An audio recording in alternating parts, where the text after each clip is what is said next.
Ladies and gentlemen, so after what felt like an eternity of silence and inaction, it has finally happened.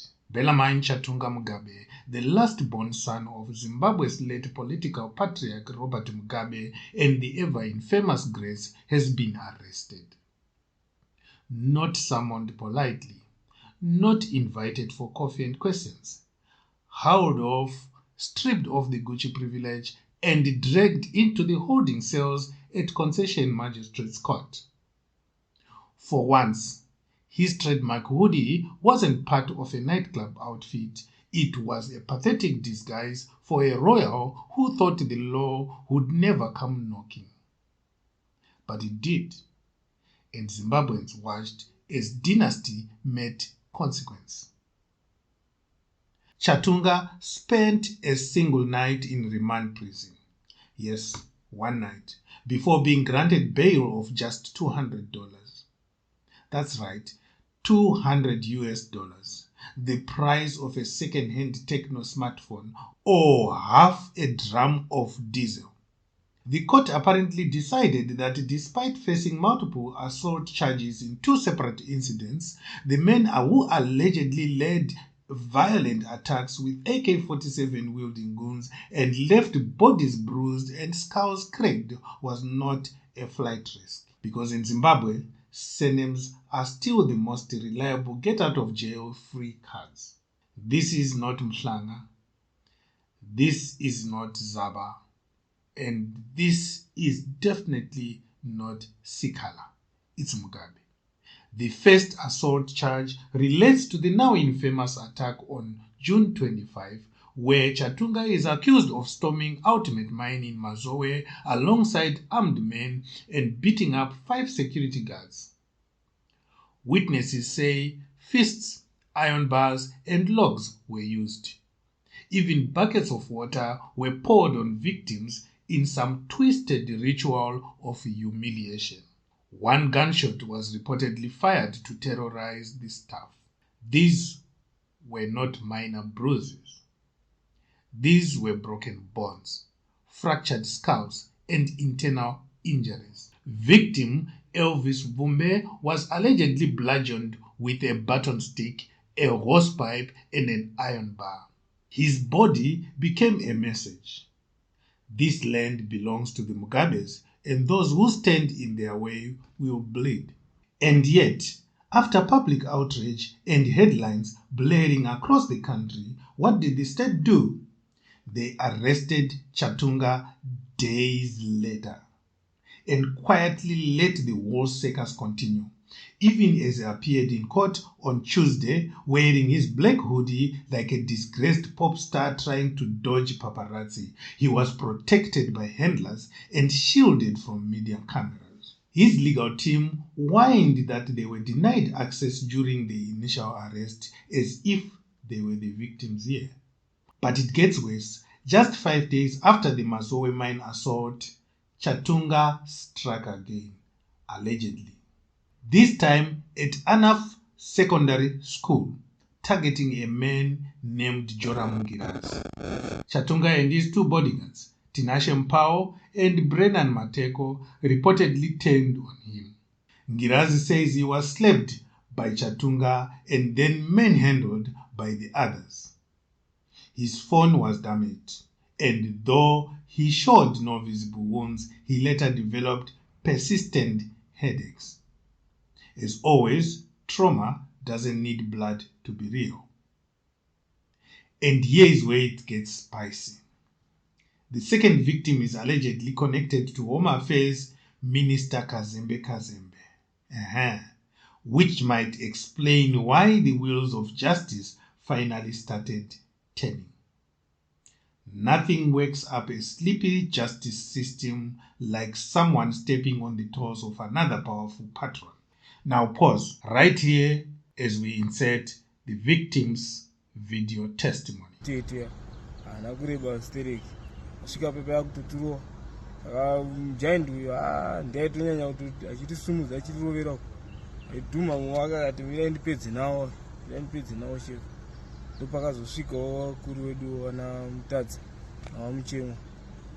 nomushayawana ungoyanza ndowamwe wacho ipapo maiziva kuti muri kuroverwere hatinotomboziva kuti kuroverwei hanzi ndimuri kuita basa mashoko aitaura hanzi ndimuri kuita basa rekupinza vanhu mumaini yaprison chaivo ndikupinza vanhu mumamaini vachichera wamwe chete tarohwa uye ndi akazoti mutsvuku muteto akazoti avana but tese tatarohwa manje mairohwa nechi panguva iyi tairohwa nemaoko pese odhiu yese makarohwa nekubvira pekutanga kusvika pekupedzera pekupedzera takazorohwa nesimbi yoga nepaipi neshort belt rechigayo ranga rakasungirwa pakamuti saka ingangoti yange yamboma iyoyo. Makableedha makaita sei, makakwara zvakadini? Akakwara zvekuti kumusana kwangu kwese uku nekumagaro uri wega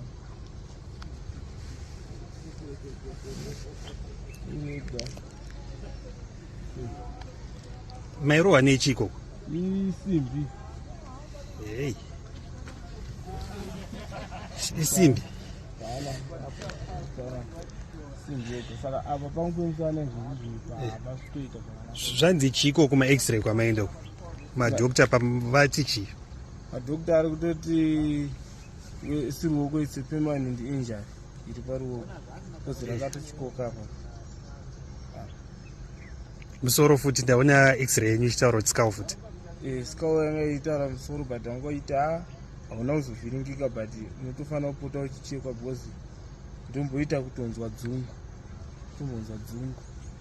Dzimwe nguva kana kwakapisa stereki ndikona kutombodona. Zvino muri kurarama sei kubvira incident iyoyi?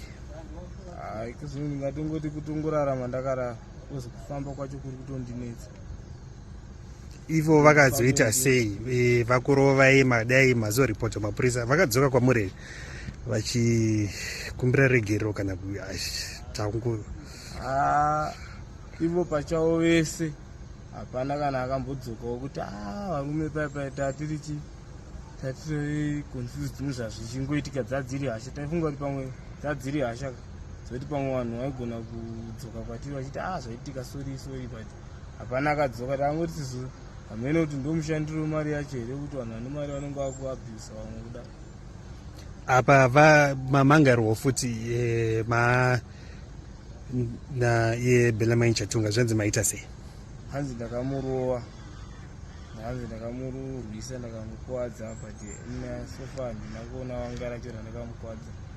Asi iye kumurwisa kutongotsvagawo wei yekuti wozi pakuti rova kwavaitiita pane mujaindi mumwe wake newei akauya achiti mhanyira achidhuma. Ini ipapo ndakamuona anenge akadhuma mumwe wake anenge ndofunga ndo Chatunga wacho mazita wandewaziva vanhu apa ndokwanisa kuaidentify kuti uyu ndopa akadhuma mutete wacho ari kundimhangarira iye ari kunzi chandiye Chatunga wacho achiti saka iye ndiye akakwadza mumwe wake. Apa imimi chii chamuri kutarisira kumutemo zvamauya kucourt nhasi?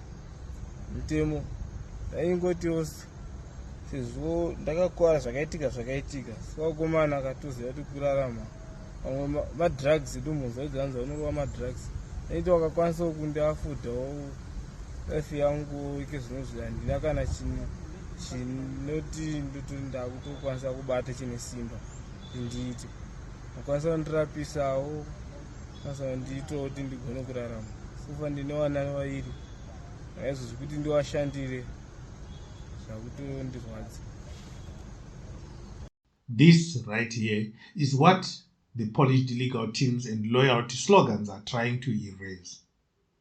The real people who were brutalized by a man who thought his name made him invincible. Yet somehow, despite all of this, the prosecution did not oppose bail. Chatunga walked out of court grinning behind the shadows as if this was just a minor inconvenience between branch and bottle service. His co-accused, including Mupao and Peter Fredson, were also granted bail under similar conditions. The court asked them to stay at their stated addresses, report weekly to Borodale police station, and not to interfere with witnesses. as if any of those conditions are enforceable when you are dealing with elites who answer to no one. And just in case things weren't twisted enough, Chatunga has filed a counter-complaint. Yes, he now says one of the mine guards, Elvis Vumbe, tripped him during the chaos and therefore he too is a victim. You really can't make this up. From alleged warlord to injured ballerina, the Mugabe playbook remains shameless and audacious. So, what does Chatunga say for himself in all this? A hastily issued public apology. Not to the victims, mind you. No. He begins by apologizing to President ED. Listen carefully as I read the apology. I extend my sincere apologies to President ED and victims of the recent incident at our farm in Mazowe. I acknowledge that my actions were unacceptable, especially given my public profile. I commit to covering the medical expenses of those affected. Pamberinezan. Let's translate. He opens by bowing to power, not to the people he allegedly brutalized. Then he says the problem isn't necessarily what we did, but that someone of his profile did it. Because heaven forbid a VIP gets caught acting like a warlord. He promises to pay medical bills as if that's a charitable favor and not a legal obligation. And then ends with the magical phrase, Pambeline Zanupiye. That's not an apology. That's a loyalty chant, a plea, a wink to the system that says, I messed up, but I'm still one of you, protect me. But here at Zimwaves TV, we are not buying it. We have seen this dance before, where those with sacred surnames beat, shoot, and plunder, then mumble something about ZANU-PF and walk free. This isn't justice. This is theater. Chatunga's case must not be allowed to slide into the usual cycle of delays, distractions, and eventual dismissals. The victims deserve better. Zimbabwe deserves better. This is not about political factions. This is about whether the law still means anything in a country slowly drowning in elite impunity. And to Chatunga, welcome to the Zimbabwe where your surname won't always shield you. Your slogans won't always save you. And your hoodie can't hide your crimes. Subscribe to Zimwaves TV where the powerful get roasted, the victims get heard, and the dynasty doesn't get the last word.